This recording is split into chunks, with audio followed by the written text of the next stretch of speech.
Comment trouver un équilibre de vie en tant que femme entrepreneuse? Aujourd'hui, j'ai envie de vous donner des clés pour vous permettre de comprendre pourquoi vous n'y arriverez jamais à trouver cet équilibre de vie en tant que femme entrepreneuse si vous continuez à faire ceci. Alors, très sincèrement, moi-même, j'ai été à la recherche de cet équilibre parfait et ça a été littéralement la cata. Si vous continuez ainsi, non seulement vous serez épuisée, donc vous n'aurez aucune vitalité, vous ne serez pas heureuse, épanouie et dans l'abondance. Donc je pense que la suite va vous intéresser.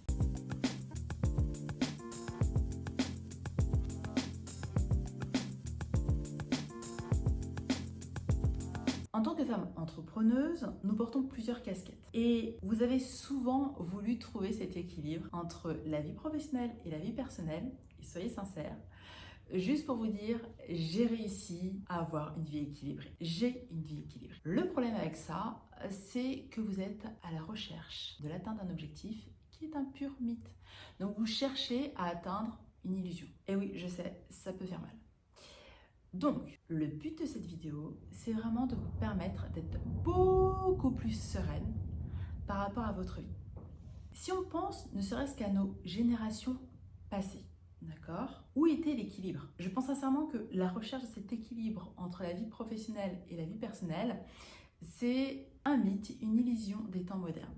Repensez juste à un instant à vos arrière-grand-mères, à vos grands-mères, à vos mères même, lorsqu'elles devaient s'occuper du foyer et des enfants. Est-ce que sincèrement, il y avait un équilibre entre la vie pro et la vie perso? Et ça équivaut aussi pour les hommes à ce moment-là. Si on prend en compte notre période, la période à laquelle les femmes travaillent autant que les hommes, là encore, où est l'équilibre? En fait, certains conditionnements persistent et nous voulons absolument nous dire qu'on a un équilibre de vie et qu'on assume dans tous les domaines, qu'on est au top, au même degré. Alors, je vais vraiment vous livrer des clés ultra importantes pour vous permettre d'être enfin sereine avec votre vie. Vous savez, sortir de cette culpabilité qui pointe parfois le bout de son nez. Donc revenons à nos moutons. L'équilibre parfait n'existe pas et je vais vous le démontrer dans un instant. Alors, selon les courants de pensée, on peut dire qu'on a soit 4, soit 5, 6, 7 ou même 8 domaines de vie pour se dire qu'on a une vie épanouie et équilibrée, d'accord? Donc, si on prend, disons, on a 6 domaines de vie à nourrir, à honorer, pour se dire que l'on a une vie équilibrée. On va dire qu'il y a le couple, la famille, les relations sociales, la santé, donc votre santé, vos finances et votre vie professionnelle. Si on part à la recherche d'un équilibre parfait et qu'on se dit que vous dormez en moyenne 9 heures par nuit, ça signifie que par jour, vous devez passer 2h30 à nourrir chacun de ces domaines de vie. C'est un peu strict, j'avoue. Et si on l'étale sur une semaine en se disant, bah voilà, c'est un peu plus souple, ça équivaut à du 17h30 par semaine dans chacun de ces domaines de vie. C'est-à-dire 17h30 à nourrir vos relations de couple, qu'il s'agisse de la relation de couple avec vous-même ou avec votre partenaire, 17h30 à nourrir votre famille, ce domaine de vie, 17h30 à générer, gérer et faire fructifier votre argent, 17h30 à être passionné par ce que vous faites, à savoir votre profession, 17h30 à vous occuper de votre santé, de votre vitalité, qu'il s'agisse de faire du sport, de méditer, de marcher en pleine nature, peu importe ce qui vous correspond le plus. En tout cas, ça équivaut à du 17h30 par semaine. Cet équilibre parfait, de vous à moi. Et là, je vais vous inviter à être sincère avec vous-même. Est-ce que réellement, c'est ce que vous recherchez?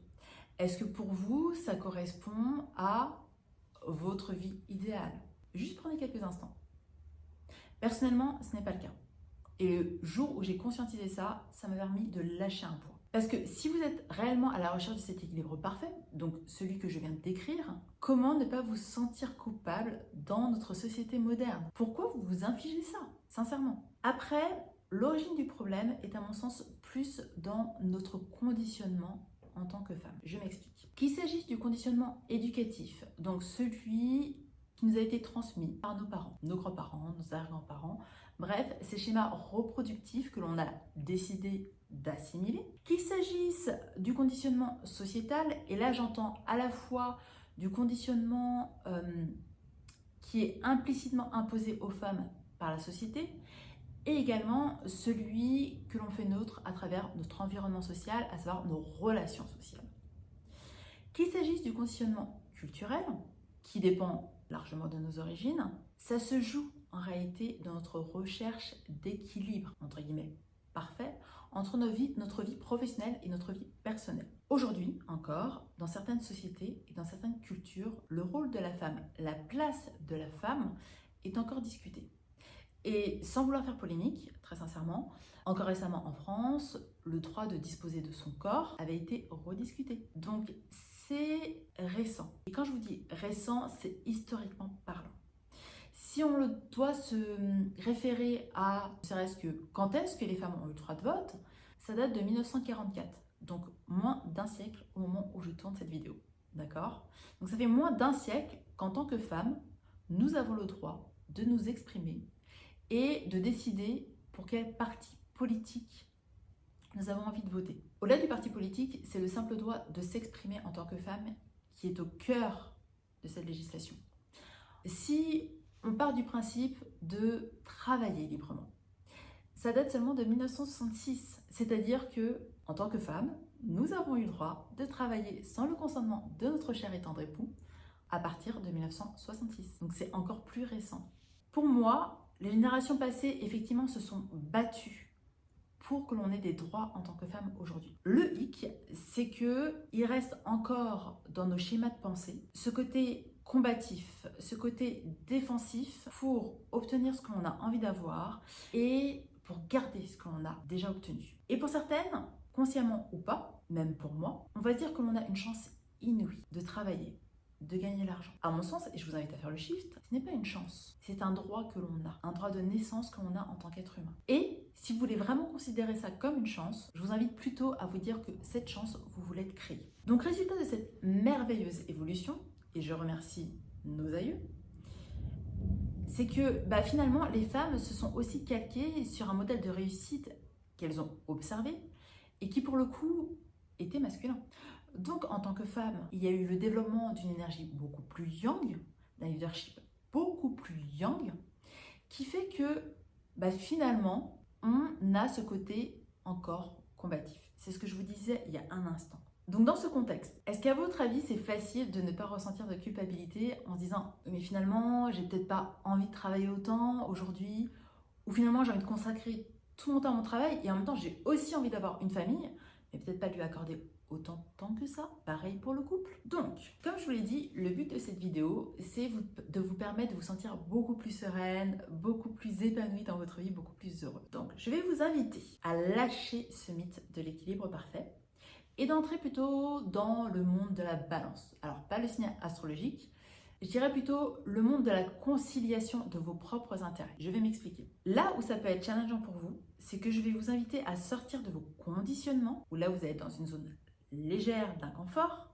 parce que vous allez lâcher ce que vous connaissez déjà, pour aller vers quelque chose qui vous correspond plus. Le but de lâcher ces conditionnements, vos conditionnements, nos conditionnements, c'est de nous créer une vie qui nous inspire réellement. Donc quelque part de reprendre votre pouvoir en tant que femme. On va en parler un peu après et je vais vous livrer ma manière de concilier ma vie personnelle et ma vie professionnelle. Vous êtes un être humain.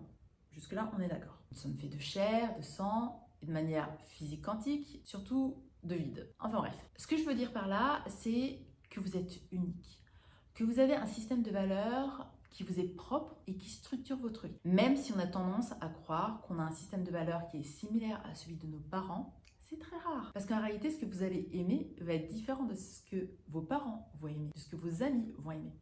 Et c'est important d'être à l'écoute de ce qui vous fait vibrer pour vous créer la vie qui vous inspire et sortir de vos conditionnements. Et vous créez votre vie équilibrée selon vos codes. Donc, plutôt que de vous demander, ok, je dois passer tant de temps dans ce domaine de vie, tant de temps à être avec ma famille, tant de temps à être avec mon couple pour avoir cette vie équilibrée, c'est plutôt de vous dire, ok, où est-ce que j'ai envie de passer le plus de temps? Où est-ce que j'aime passer du temps? Avec qui j'aime passer du temps?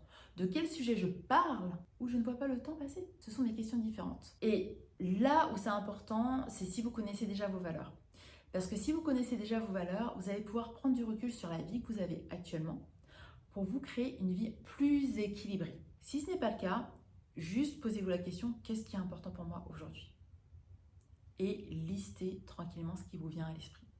Vous aurez déjà des indications sur quel est en réalité le style de vie équilibré que vous avez envie d'avoir.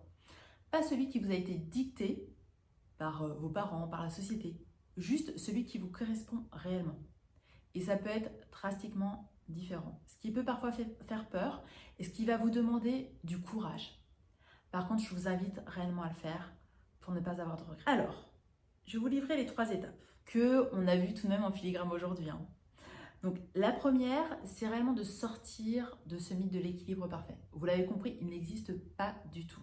C'est une illusion, c'est une chimère en fait. Vous courez après une chimère si vous voulez absolument vivre une vie équilibrée selon la société. Du coup, ça va nécessiter d'honorer vos valeurs ou d'honorer ce qui vous fait vibrer, ce qui vous énergise. Et la 3e étape, ça va être d'avoir une clarté totale sur votre vision. Votre vision va être, si vous voulez, l'image mentale de la vie que vous voulez absolument vivre, celle de vos rêves, celle qui est équilibrée selon votre système de valeurs, selon vos codes.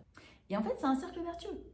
Donc là, j'ai envie de vous expliquer comment je fais. Parce que oui, bien évidemment, vous allez être challengé par la vie. Par moments, finalement, vous allez avoir tendance à vous calquer sur un système de valeurs d'une personne que vous aimez. Et après vous dire, c'est bizarre, je perds mon énergie, j'ai peut-être besoin de prendre du recul.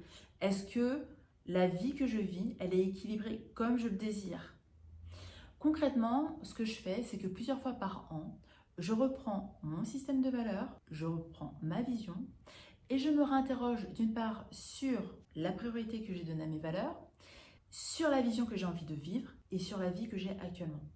Et je pose des actions concrètes pour justement améliorer ma vie et faire en sorte qu'elle soit plus équilibrée selon mes codes, réellement selon mes codes, pas selon mon environnement.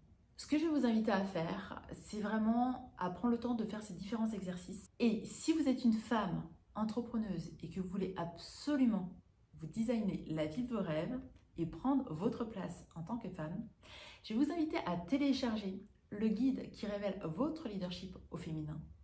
Vous verrez qu'il contient des clés importantes qui vous permettront d'incarner la femme que vous voulez réellement être aujourd'hui et dans le futur. Je vous dis à très vite. J'espère que cette vidéo vous a plu et pensez-y à télécharger le guide qui vous permettra de développer votre leadership féminin.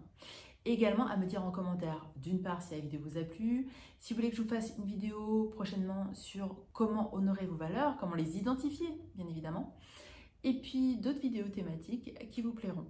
Je vous dis à très vite dans une prochaine vidéo.